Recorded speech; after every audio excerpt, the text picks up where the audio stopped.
دل کو ملتا ہے کیسے سرور، قرآن پڑھ کے دیکھو۔ دل کو ملتا ہے کیسے سرور، قرآن پڑھ کے دیکھو۔ شیطان ہوتا ہے کیسے دور، قرآن پڑھ کے دیکھو۔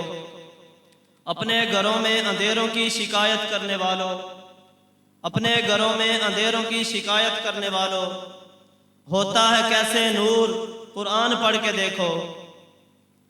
اگر خدا اور رسول کو منا لینے کی آرزو ہو کچھ، اگر خدا اور رسول کو منا لینے کی آرزو ہو کچھ، خدا اور رسول راضی ہو جائیں گے، قرآن پڑھ کے دیکھو۔ میرے واجب الاحترام، قابل صد تکریم و تعظیم عزیز بھائیوں، دوستوں، بزرگوں، السلام علیکم ورحمۃ اللہ وبرکاتہ۔ آج آپ حضرات کے سامنے فضیلت قرآن پر چند معروضات پیش کر رہا ہوں۔ اللہ رب العزت سے دعا ہے کہ اللہ تعالیٰ مجھے حق سچ کہنے کی اور ہم سب کو اس پر عمل کرنے کی توفیق عطا فرمائے۔ سامعین محترم، یہ قرآن عبادت ہی عبادت ہے۔ اس کا پڑھنا بھی عبادت، اس کا دیکھنا بھی عبادت، اس کا چومنا بھی عبادت، اس کا چھونا بھی عبادت، اس کو سیکھنا بھی عبادت، سکھانا بھی عبادت، اس کو حفظ یاد کرنا بھی عبادت، اس کو دیکھ کر پڑھنا بھی عبادت، اس کو نماز کے اندر پڑھنا بھی عبادت، نماز کے بغیر پڑھنا بھی عبادت، با وضو پڑھنا بھی عبادت، بے وضو پڑھنا بھی عبادت۔ غرض ہر لحاظ سے اس قرآن سے تعلق جوڑنا، اس قرآن سے نسبت جوڑنا عبادت ہے، عبادت ہے۔ آئے ہم اس قرآن سے تعلق پیدا کریں، اس قرآن سے نسبت جوڑیں، اس قرآن کو سنیں، اس قرآن کو سنائیں، خود بھی سیکھیں، اپنے بچوں کو سکھائیں۔ پہلے وہ لوگ تھے جن کو قرآن کے ساتھ تعلق تھا، لگن تھی، محبت تھی، پیار تھی۔ آج ہمیں اس قرآن سے محبت نہیں ہے۔ وہ بھی تو لوگ تھے جو ایک ایک رکعت میں قرآن ختم کر دیا کرتے تھے۔ حضرت خارجہ بن مصعب فرماتے ہیں کہ 4 خوش نصیب ایسے ہیں کہ جنہوں نے ایک رکعت میں قرآن ختم کیا۔ حضرت عثمان رضی اللہ تعالی عنہ، یہ وہ خوش نصیب ہیں کہ جنہوں نے ایک رکعت میں قرآن مکمل کیا۔ دوسرے نمبر پر حضرت تمیم داری رضی اللہ تعالی عنہ، یہ ایسے خوش نصیب ہیں کہ ایک رکعت میں پورا قرآن مکمل کیا۔ حضرت سعید بن جبیر رحمہ اللہ، یہ ایسے خوش نصیب ہیں تیسرے نمبر پر کہ جنہوں نے اس قرآن کو ایک رکعت میں مکمل کیا۔ حضرت امام اعظم، امام سواد اعظم، سراج الامہ، امام الامہ، یہ وہ خوش نصیب ہیں کہ جنہوں نے ایک رکعت میں قرآن مکمل کیا۔ آج ہمارا قرآن سے تعلق نہیں ہے، قرآن کی قدر نہیں ہے۔ آج جگہ جگہ آپ کو مدارس ملیں گے، یہ مساجد ملیں گی، خانقاہیں ملیں گی، لیکن قرآن پڑھنے والا نہیں ملے گا۔ آج اسکول و کالج کو دیکھ لیا جائے تو وہاں پر کئی تعداد میں آپ کو ملیں گے پڑھنے والے، لیکن ان مدارس، ان مساجد کی ہمیں قدر نہیں ہے۔ قدر تو ان لوگوں کو تھی کہ جنہوں نے ان مدارس کی شان بڑھائی۔ صحابہ کرام رضی اللہ تعالی عنہم مارے کھا رہے ہیں لیکن اس قرآن کو پڑھتے بھی جا رہے ہیں۔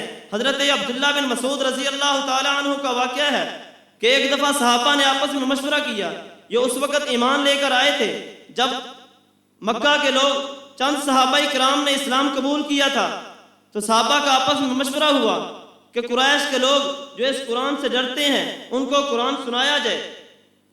تو صحابہ کا آپس میں مشورہ ہوا۔ حضرت عبداللہ بن مسعود رضی اللہ عنہ کہنے لگے کہ میں قریش کے لوگوں کو جا کر قرآن سناتا ہوں۔ صبح کے وقت دن چڑھے پہنچتے ہیں اور مقام ابراہیم کھڑے ہو کر اونچی آواز سے قرآن پڑھنا شروع کر دیا۔ جیسے ہی قریش نے یہ قرآن کی حیرت انگیز آواز سنی، اس جادوئی آواز کو سنا، تو فوراً وہ حیران ہو گئے اور مست ہو گئے۔ اسی طرح جیسے ہی ان کو اس قرآن پاک کی آواز آئی تو وہ حیرت کی ان کی انتہا نہ رہی۔ ان میں سے ایک قریشی نے کہا کہ یہ کیا گا رہا ہے، یہ کیا پڑھ رہا ہے؟ تو ایک قریشی نے جواب دیا کہ یہ وہی قرآن پڑھ رہا ہے جس کو محمد عربی، احمد مجتبی، حبیب کبریا، مکین گنبد خضرا، لا یمکن الثنا، بلغ العلا، کشف الدجا صلی اللہ علیہ وسلم اللہ پاک نے ان پر نازل کیا ہے، یہ وہ قرآن ہے۔ تو قریش کے لوگوں نے جب یہ سنا تو ان کی حیرت غصے میں تبدیل ہو گئی اور انہوں نے حضرت عبداللہ بن مسعود رضی اللہ عنہ کو مارنا شروع کر دیا، اتنا مارا کہ لہو لہان کر دیا۔ حضرت عبداللہ بن مسعود رضی اللہ تعالیٰ عنہ اسی حالت میں سورہ رحمان کی تلاوت شروع کی ہوئی ہے اور ختم کر دی، حتیٰ کہ آخری آیت پڑھی تبارک اسم ربک ذی الجلال والاکرام، کہ بڑی برکت ہے تیرے رب کے نام کی جو بڑی عظمت والا ہے، اکرام والا ہے۔ یہاں تک کہ حضرت عبداللہ بن مسعود رضی اللہ تعالیٰ عنہ نے سورت مکمل کی ہے، ادھر سے چہرہ مبارک متورم ہو چکا ہے، چہرہ مبارک لہو لہان ہے۔ حضرت عبداللہ بن مسعود رضی اللہ عنہ جب واپس صحابہ میں تشریف لائے تو صحابہ دیکھ کر حیران رہ گئے۔ انہوں نے کہا کہ ہم اسی وجہ سے آپ کو نہیں بھیج رہے تھے کہ قریش کے لوگ آپ کو ماریں گے، ہمیں اس لیے آپ سے ڈر لگتا تھا کہ آپ کو نہ بھیجیں۔ تو حضرت عبداللہ بن مسعود رضی اللہ عنہ کہنے لگے اللہ کی قسم آج سے زیادہ مجھے قریش کے لوگ آج سے زیادہ مجھے کبھی ذلیل نظر نہیں آئے، اتنے ذلیل ہیں کہ انہوں نے جو نا قرآن پڑھنے والوں کو مارا۔ پھر دوسرے دن کہنے لگے کہ آج پھر میں قرآن سنانے کے لیے جاؤں۔ یہ تھے صحابہ کرام کا جذبہ کہ جب قرآن کو سیکھ لیا، قرآن کو سیکھنے کا جو جذبہ تھا وہ صحابہ کرام رضی اللہ عنہ میں تھا۔ آج ہم لوگوں نے قرآن کو بلا دیا ہوا ہے، قرآن سے ہمارا تعلق نہیں ہے۔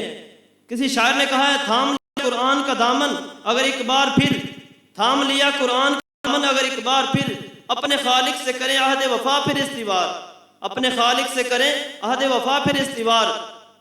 پھر سے ہو سکتے ہیں دنیا میں مسلمان سر بلند، پھر سے آ سکتی ہے ملت کے گلستان میں بہار۔ تو اللہ رب العزت سے دعا ہے کہ اللہ تعالی ہمیں اس قرآن سے تعلق اور لگاؤ کی توفیق عطا فرمائے۔